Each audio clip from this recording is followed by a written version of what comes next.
Jenta går på gulvet, dager som en ros. Denne vakre gutten vil jeg sove hos. To og to i dansen, en og en går fri. Mister du balansen, da er alt forbi.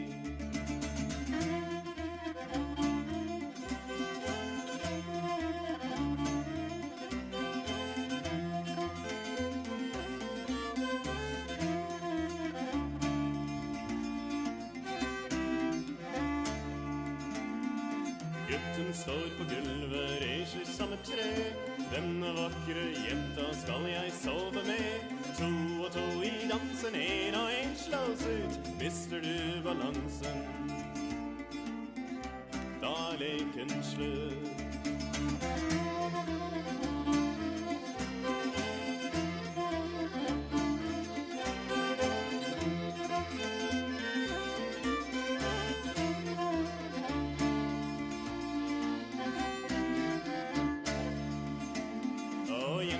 Går i dansen, fager som en fe.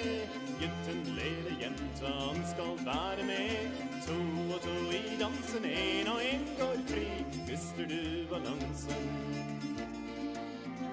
da er alt forbi.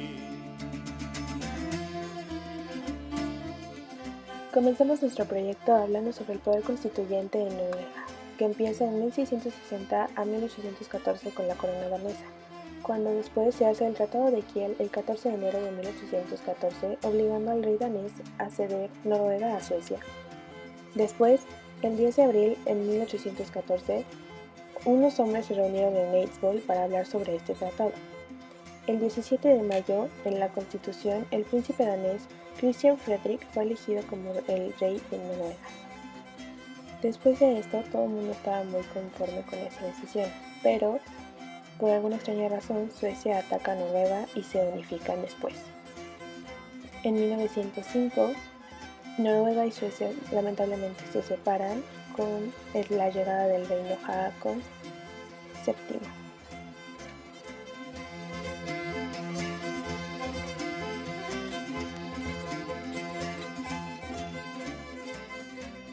La Constitución entonces fue aprobada el 16 de mayo de 1814 por Asamblea Constituyente el 17 de mayo, que resulta ser el Día de Noruega.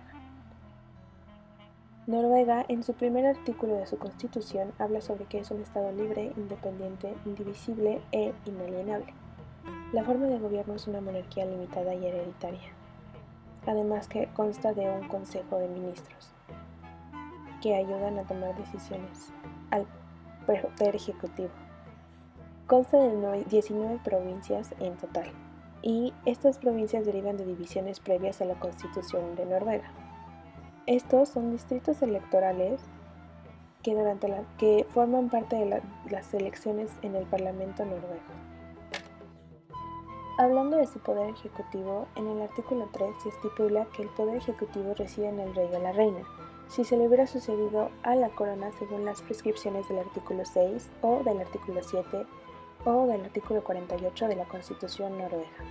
Cuando el poder ejecutivo reside de esta manera en la reina o el rey, él o ella ostentan todos los derechos y obligaciones que, según esta Constitución y las leyes del país, corresponden al rey. En el artículo 16 de la Constitución de Noruega, el rey ordena todo lo concerniente a los servicios eclesiásticos y cultos públicos, todas las reuniones y asambleas que traten sobre materias religiosas, y se asegura de que los maestros públicos de religión siguen las normas establecidas para estas enseñanzas.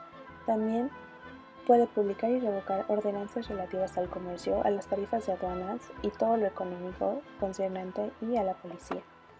Como norma general, el rey velará que sean recaudados los impuestos y tareas establecidos por el Storting. El rey tiene la facultad en el Consejo del Estado de otorgar el perdón a criminales sobre los que haya recaído sentencia. Y en el artículo 22 habla sobre que el rey puede otorgar distinciones a quienes le plazca. El artículo 25 dice que es comandante de todas las fuerzas navales y de tierra, y el 26 habla sobre movilizar las tropas a nivel mundial. Según el artículo 49, el pueblo ejercita el poder legislativo a través del Storting, y según el artículo 58, cada provincia constituye una circunscripción electoral, 157 de los representantes del Storting son elegidos en representación de las circunscripciones, y los 8 representantes restantes son elegidos a escala nacional, a fin de obtener un más alto grado de proporcionalidad. Como ya se ha dicho, el poder legislativo es a través del Storting. Este tiene 2 cámaras, el Lagting y el Odelsting. Estos dos tienen derecho a el voto de los ciudadanos noruegos, varones y hembras que tengan cumplidos los 18 años de la edad o los cumple del año que se celebren las elecciones.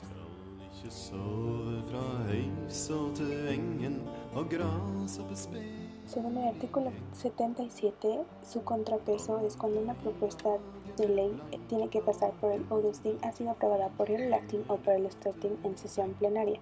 Se remite después al rey con la solicitud de la ratificación real. Al Storting le corresponde promulgar y derogar leyes, imponer tasas, impuestos, derechos de aduanas y otras cargas públicas que, sin embargo, no seguirán en vigor más allá del 31 de diciembre del año siguiente. Debe emitir préstamos de deuda pública, supervisar las finanzas del reino, aprobar créditos, determinar lo que debe pagarse anualmente para el rey y el mantenimiento de su casa real, sin determinar la asignación de la familia real, exigir la prestación de actas de consejo, exigir comunicación de los pactos y tratados que el rey acepte en nombre del Estado, mantener el derecho de requerir la comparecencia de quien sea sobre asuntos del Estado, revisar listas provisionales de salarios y pensiones, nombrar a 5 auditores que examinarán anualmente las cuentas del Estado y publicar resúmenes impresos de las mismas. Todo esto en el artículo 75 de la Constitución de Noruega.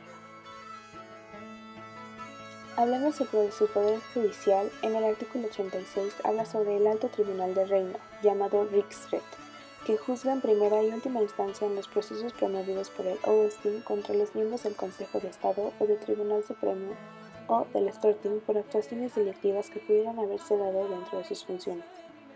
La elección, según el artículo 87, habla sobre que el tribunal está compuesto por miembros de la Cámara Alta, llamada Lagting, y los miembros designados del Tribunal Supremo.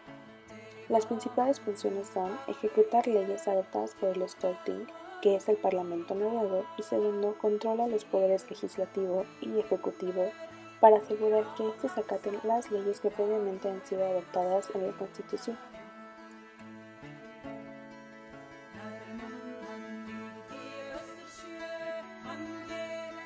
La forma en la que los poderes se contrapesan es según el artículo 20 de la Constitución de Noruega, donde dice que el rey puede otorgar perdón a criminales, que es una sentencia dictada por el Poder Judicial. La principal función del Poder Judicial es ejecutar las leyes adoptadas por el Storting, que es el Parlamento noruego, y segundo, controlar los poderes legislativo y ejecutivo para asegurar que estos acaten las leyes que previamente han sido adoptadas por la Constitución de Noruega. Según el artículo 81, las leyes promulgadas solo son a nombre del rey, que la aprueba y la confirma. No necesita del pueblo, por lo que su soberanía es nacional.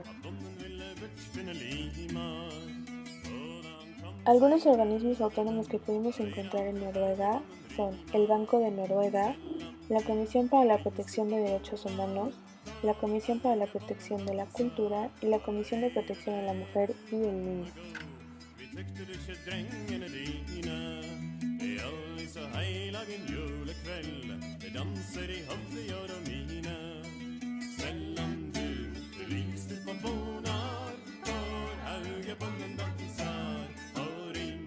Encontramos el poder corrector en el artículo 92, que dice que en caso de que alguna ley vaya en contra de los principios constitucionales, deberá ser sometida a la tribuna del Poder Judicial del Reino de Noruega. Si la tribuna la declara inconstitucional, la ley tendrá que ser anulada.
Y hablando sobre el poder revisor, se encontró que en el artículo 112 de la Constitución de Noruega habla sobre que si la experiencia demuestra que una parte, cual sea la presente Constitución, debe ser enmendada, la propuesta a este efecto deberá ser sometida al próximo Storting o al segundo o tercero después de las elecciones generales y ser públicamente anunciada en la prensa.